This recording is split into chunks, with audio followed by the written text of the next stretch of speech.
Hello, this is wmpyr. Back again, right here on my bed. You can see, yeah, that's my pillow, and right next to the window, which I like. This is kind of new for me. Anyway, today I coached Mr. Mr. Robert, and Mr. Robert is a big MMA fan. He likes the sport a lot. He likes the UFC very much. And what we did today was basic MMA type of training. That being said, though, this is me that we're talking about. So I have to put in the self defense aspect as well as the street type stuff in there. It's just the way that I am. My background coming from FMA because Filipino martial arts self is works I think works extremely well with self defense, and it is such a combative style. Combatives meaning like military combat kind of style. That yeah, that's where the street application, street realism, that kind of stuff really hits home with me especially because of the FMA training. I've trained in other styles that were like that, but FMA really, to me, hits home there. And yeah, for example, like I said, we did basic MMA stuff where I held the Thai pads and we were doing basic boxing, and then we went into basic Muay Thai kickboxing with the head clinch with the knees, and we also did leg kicks, which man, the guy had some really wicked leg kicks. But yeah, um, once we were in the clinch and we were doing clinch stuff with the head control, and we also went into like more like wrestling type clinch, more like Greco-Roman type of stuff.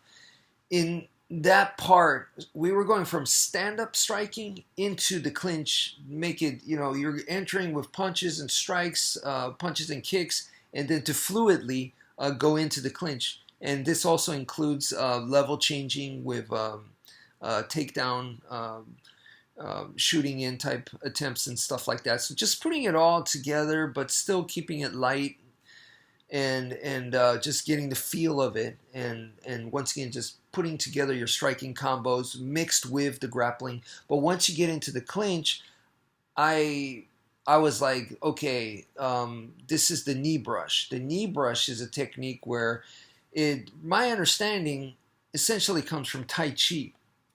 But the guy that taught me about the knee brush was in college. He was a Eskrima Kali guy. But yeah, I believe his teacher also cross-trained in Tai Chi. The knee brush, once again, my understanding is a Tai Chi technique, and what you're doing is you're using your leg to check the other person's leg so that they can't knee you in the balls when you're in the clinch. That's the idea right there.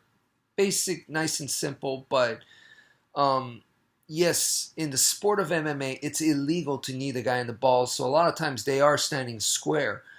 But for the street, I don't like to do that because that could totally happen. So I'm going off to the side and I'm using the knee brush to protect my family jewels.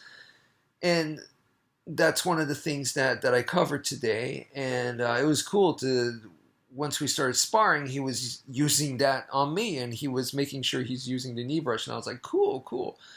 But yeah, I like to put in that kind of street element, even though we're training in basic sport MMA. I like to put that stuff in there. It's just, for me, it's more exciting that way, and I like to think that people like that because it's not so common to have that street realism or practicality thrown in with the sport technique. But yeah, so he asked me, he was like, what about in a street self-defense situation, when do you punch back? When do you know it's okay to punch back? And I told him, I don't no, I don't really do that. He was like, what? And because we're doing all these punching combos and stuff, and he was like, well, when do you punch in the street? And I was like, I not really. And this really comes from the FMA, right? In the FMA, my defense is aggressive enough for me. And even though I'm not striking, I kind of am. But it's defensively. Therefore, legally, it is the better option for me as well. And the main idea that I could give you guys, and I know this is weird, but if I could tell you guys this, you're going to learn boxing and wrestling, right? Why? In MMA, boxing and wrestling, yes, there's also Muay Thai kickboxing, there's also Brazilian Jiu-Jitsu, and then there's other styles like Sambo and Judo that have, been quite popular in the world of MMA. But to me, a little bit more basic than Muay Thai kickboxing and BJJ is boxing and wrestling. And by basic, I mean it's so natural. You go all over the world and people have been doing boxing and wrestling for hundreds and thousands of years. It's throughout history. You can see it.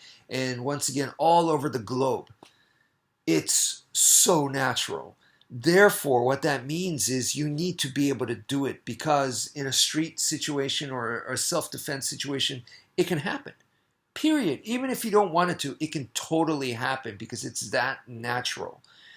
And my goal, and I always tell people, is that I don't want to box and wrestle the opponent. I don't want to. But I need to know how to do it, because there's a high chance that that's going to happen because it's so natural to us. If you don't know how to do it, you're going to be in big trouble. So learn some basic boxing. You don't have to become the world champ. You don't have to become Olympic gold medalist. And same with the wrestling. Okay, you don't have to be NCAA world, national champion. You don't need to be at that level, that caliber, but you need to know how to box and how to wrestle. Once you can do a certain amount of that, enough to protect yourself, and of course not against everybody, but enough to where you have the basic foundation and knowledge to use it, then you don't want to use it. I know that sounds totally contradicting, but in a street situation, I don't want to box with the guy. I don't want to get suckered into it. I don't care who's the better boxer. I don't care who hits harder. I don't care who has better technique or who has the better combos or who has the better setups. None of that matters to me. What matters to me is I don't want to be here. I don't want to be a victim. I need to get out of here. I need to survive and protect myself. Punching with a guy that's not my goal. And same with the wrestling. I might have to do it just to get out. Believe it or not, I need to understand boxing and wrestling enough to survive it, to be able to defend against it, and to maybe fight my way out of there. I might have to throw a few punches to fight out. But once I do that, I really don't want to be boxing and wrestling with a guy. I should be working on diffusion. I should be working on escape. And escape isn't just turn and run, because you do that at the wrong time, you get taken down and bad things can happen. Work your way towards it step by step. And that is definitely the idea there. I know it sounds super contradictory. No boxing, no wrestling, but then don't use it. Please think about that. And that's it for now. Thank you for viewing, and take care, folks.